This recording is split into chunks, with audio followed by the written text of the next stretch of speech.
the agencies take the position that a guidance is binding, it's a rule. Yeah, And it can be challenged in court. I thank the witness. Thank you, Mr. Chairman. Thank you, ma'am. We've been joined by Senator Markey. Senator Markey, welcome. And you're recognized. Before you do that, let me ask for a unanimous consent request, if I could, to submit for the record an amicus brief submitted in the Sackett case by 18 federally recognized tribes outlining their concerns with the narrowing Clean Water Act protections.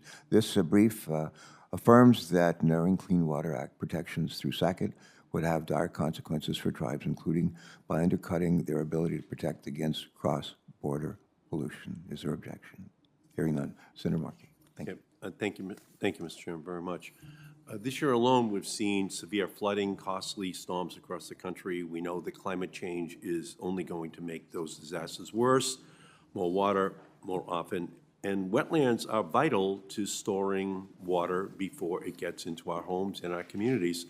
Almost 2/3 of our wetlands are now at risk of development and destruction thanks to this misguided Supreme Court ruling. Dr. Sullivan, do you agree that the Sackett ruling is likely to intensify damage from flooding at a time when we actually need greater storage capacity from our wetlands thanks to climate supercharged storms? Thank you, Senator Markey. I do. I absolutely agree. I think one of the key pieces that we have to recognize there is we've lost tremendous capacity already. So we're past a 50% loss of wetlands in the United States. I mentioned that earlier. Some of these states are upwards of 90%. So we're already at a point where the capacity of wetlands to mitigate flooding, exactly through the way you described, wetlands act as sponges, right? So during times of higher flows, they store water and they release that slowly.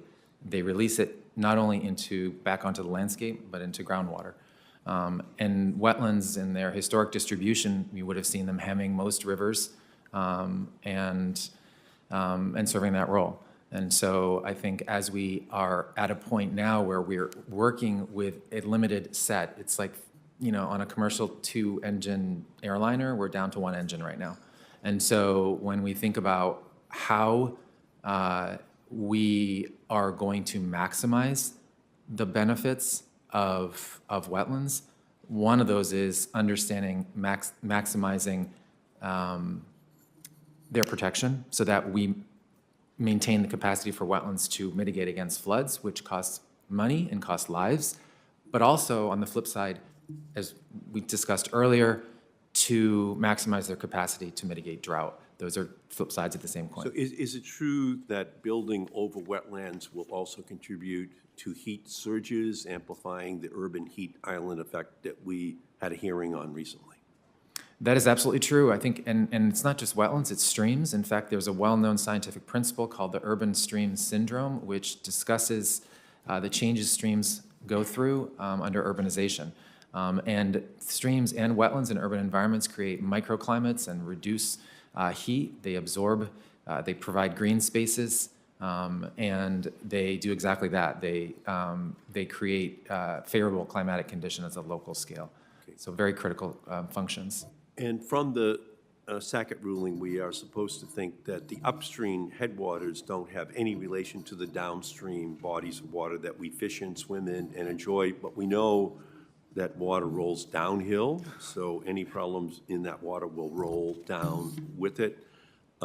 Ms. Rebels, from what you've seen as a waterkeeper, is it possible to protect our larger rivers, lakes, and bays without protecting headwater streams and wetlands? Absolutely not.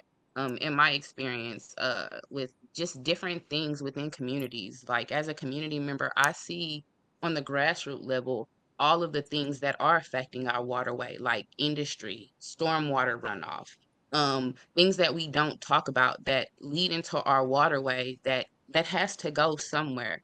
We know that water goes somewhere, and in these disasters where water's sitting and flowing, everything is moving everywhere. It's a necessity to keep these protections so that our wetlands can work the way wetlands work by filtering and purifying and putting less pressure on our infrastructure within our cities. Okay, and so do protected wetlands help keep stormwater from flooding chronically underinvested communities with aging or limited infrastructure? Ms. Revels? Absolutely. Particularly communities like mine. Um, and particularly communities like mine, now we're seeing that the removal of over 126 acres of wetlands that was previously in front of my neighborhood. And we're just going to be able to like sit back and see what happens, but we already know it's going to happen. More flooding and more devastation. And in your experience, do those heavy storms cause an uptick in pollution from industrial waste and untreated sewerage overflow into communities like yours? Absolutely. Because these things are left, um, they haven't been addressed yet. So when left unaddressed, it absolutely impacts the bigger, more broader picture of how things are happening in the city. We, Ms. Bodine addressed the consent decree. We're still trying to make that work for the community, right? That we're still trying to see the impacts of those on the grassroots level. So yes, we need the protections to remain the way they are so that we can see more protections for our communities. Communities are the last persons that are asked questions. We've sat here, we talked about protected wetlands, we talked about birds, we talked about tribes, but like the frontline communities that are seeing the cancer clusters and the cancer plumes and how the water moves those things around are the last to be spoken about or spoken to. Yep. Thank you so much. Thanks, all of you, for your testimony. Thank you, Mr. So Markey, thanks so much for joining us. Thanks for those questions. Been joined